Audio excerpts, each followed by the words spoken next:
All right, welcome back, everyone, to our continuing coverage of Super Bowl 59 here at the New Orleans Convention Plaza for Radio Row. And I'm so excited to be joined by Chris Hetherington.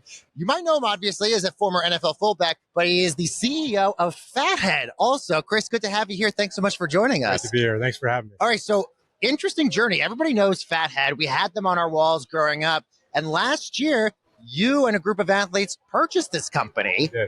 How did that all go about? It seemed like this was a very last-minute, quick deal. Yeah. Take us behind the scenes on how this all happened. I got really lucky, to be honest with you. One of my close friends from Yale lives in Detroit, got to know the former CEO and owner, and we convinced him to sell it to us, and we've been off to the races ever since. So, it's fun for me to be back in sports again, right? Leverage these relationships I built over the last 25 years, and we're fortunate enough to acquire an iconic brand, and I've really focused on cleaning up the business and really laying the foundation for growth, and it's been exciting. So what does growth look like for Fathead? Obviously, we know we all had them in our rooms, but what's sort of the next stage of the growth of this company? Yeah, so when we acquired the brand, we had 194 licenses in sports and entertainment, 2 million email subscribers, over 300,000 SMS. I feel like we're starting on third base. But, the business really needed to be cleaned up, and we've been investing in infrastructure and technology. We bought a technology company very early on, and the business has been 99% D2C, so we're starting to expand distribution into retail.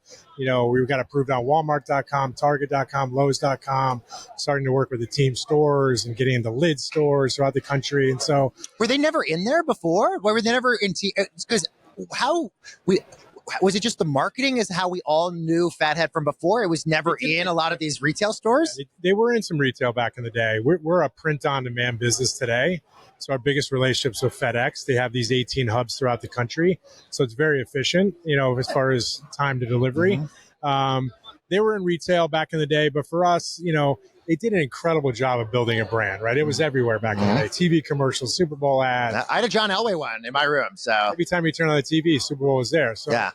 For us, it was important to kind of nail that bottom of the funnel performance marketing, get your ROAS up, get your conversion up. And now, it's important for us to build that brand back and really do top of the funnel efforts. Youth sports is a big initiative of ours. Oh, okay. I was going to ask you, because the evolution of fandom is so much more competitive now than it used to be when, we were first introduced to Fathead. Is that difficult now because there's so many other competitors and so many other things? And how do you sort of continue to grow as fandom continues to change? Yeah, I think the good thing is we're the undisputed leader in licensing custom products and, decals. And so the best brands innovate, right? And the best brands have product innovation. And so we hired an incredible product team to really help us make, data-driven decisions on. At the end of the day, it's about the consumer, as you know. And so Fandom has never been bigger.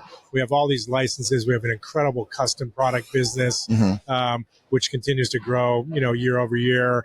And then, once you start to nail that playbook here domestically, we'll run that playbook globally. Premier League soccer, as you know, is massive, huge fandom. Asia is an interesting market for us. Cricket in India is one of the biggest spectator sports in the world, and it started to expand globally. And then, technology. We bought a technology company early on.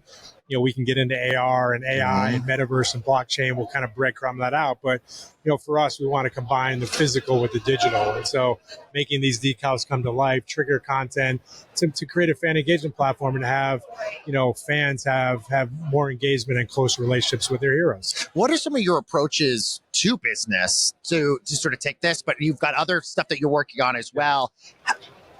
As technology continues to change, what are sort of your approaches to business to keep your businesses relevant and moving forward? Well, it's all marketing, right? Yeah. It's all marketing. It's like I said, the perfect combination of building the brand and also performance marketing, bottom of the funnel. Technology is huge. We're incorporating AI in a big way into our business, getting these AI agents set up, persona-driven marketing and revenue. And then it's just, it's establishing a great culture that, the team has a great growth mindset and then have big ideas and toss big ideas out there and, really create a community and culture of collaboration and teamwork and communication. And so there's no question we have a big opportunity with Fathead and we have lofty goals and we plan on hitting those goals. You have a really diversified portfolio, not just Fathead. I believe you're also an owner of a Japanese basketball team as well. Oh, used to be. Okay. What's sort of your advice or things that you look for when you're wanting to work with a company, buy a company, take a financial interest in a company, what sort of like piques your interest? Well, there's the cliche answers of product market fit and total addressable market. When I look at Fathead, like I said earlier, I felt like we were starting on third base with an incredible brand. And at the end of the day, it's all about people. Yeah.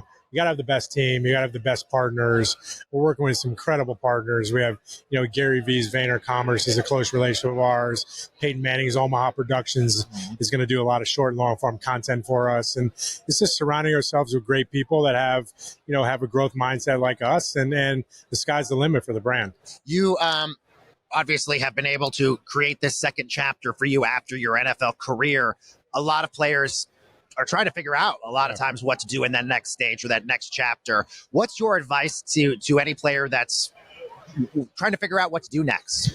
Yeah, the transition from a professional athlete to the real world is very difficult. And I don't care how long you played or how much money you made or didn't make, like it's very hard to find something that you're just so passionate about and you want to, exude all your energy into and passion into. And so I was fortunate enough to get a good education at Yale and had some skill sets to fall back on. And then it's like, all right, what do I really want to do?